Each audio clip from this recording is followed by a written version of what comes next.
Man daudz cilvēki ir pēdējā laikā prasījuši vairākus jautājumus, teiksim, ja runājam par to pašu attālināto redzi. Un, teiksim, jā, tu vari aiziet kaut kādā vietā, paskatīties, kas notiek, bet tas tā kā faktiski sanāk tā kā novērošanas kamera, kā tu darbojies. Ko tu no tā iegūst, teiksim, fiziski, dzīvē, ko tu no tā iegūst. Un jā, tad vienkārši tā tu iegūsti tādu atvērtāku sapratni un enerģijas savienojums ar apkārtni.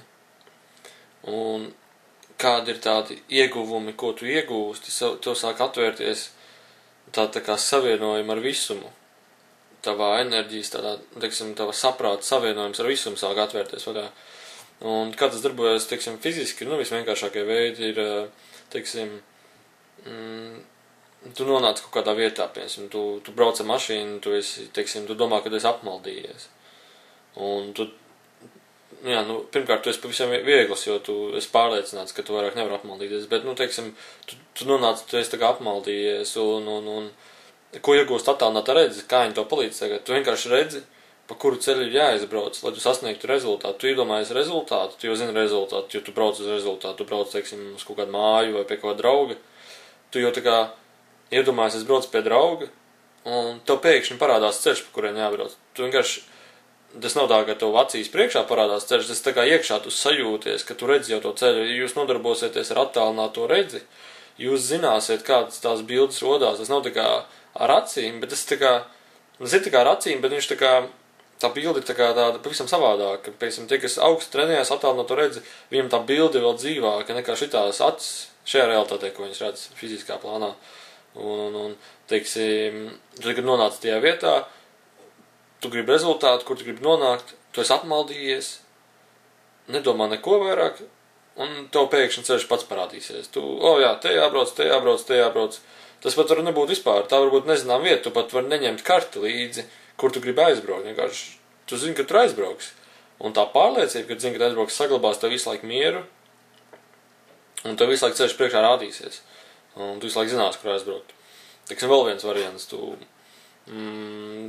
arī tāds vienkārši variants, teiksim, ar to pašu apmaldīšanos, bet, teiksim, tu meklē kaut kādu noteiktu lietu mājās, vai tu meklē kādu lietu veikalā, un tu negribi prasīt informācijā, kur tas atrodas, vai tu negribi prasīt visai ģimenei, kur tas atrodas. Arī to var izdarīt visam vienkārši. Vienkārši iedomājies, kur viņš ir, piemēram, vai, caur sajūtām tā kā. Un tad reiz parādīsies bilde, kur viņš stāv.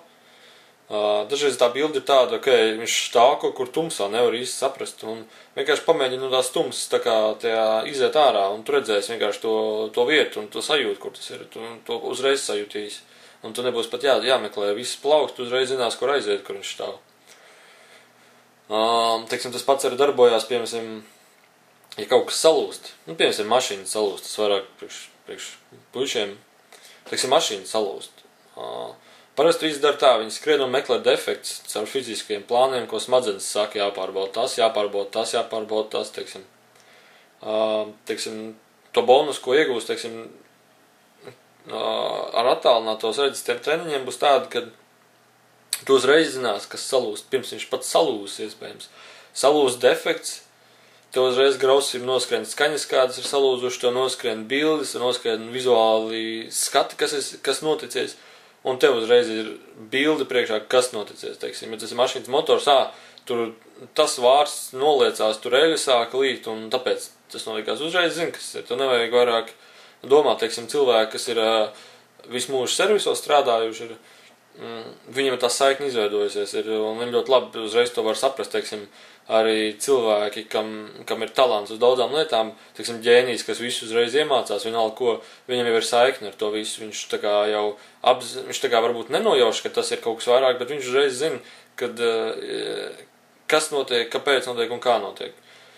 Un tas pats arī, piemēram, attālinātā redzi palīdz kontrolēt situācijas, piemēram, tu negribi, lai kaut kas slikts notiek, tu gribi laiku izvairīties no kaut kā slikta.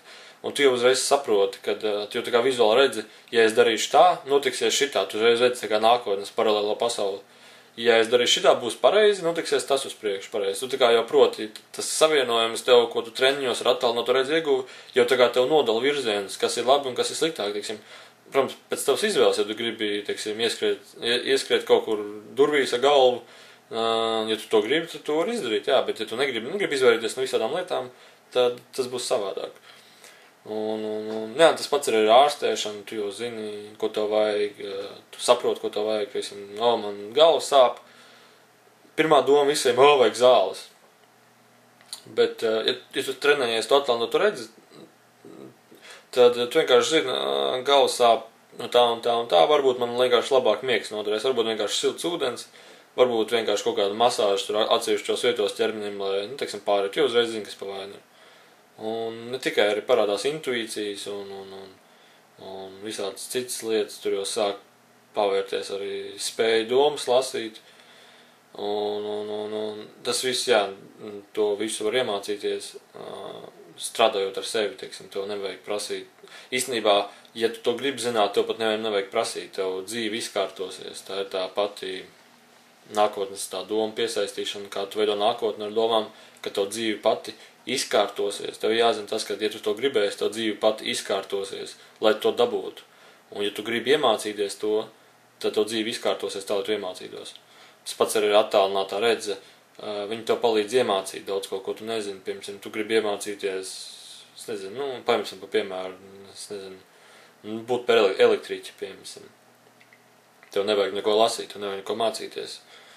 Un tev vienkārši jājūtās, ka tu, piemēram, kā tu vienkāršāk pasaki, ka tu jau sāc saprast, vienkārši, nevis, ka tu tā sāc saprast, bet tu zini, ka tu viņu uzzinās, kā darbojas elektrība, un tev vienkārši jāiedziļinās tajās sajūtās, kāda ir elektrība, tur sekas, kādas tu pieskaries dabūni pa nagiem un tam līdzīgi, caur to saikni, kāda ir elektrība, iedegās lampa, izslēdās lampa, iedegās lampa, izslēdās lampa.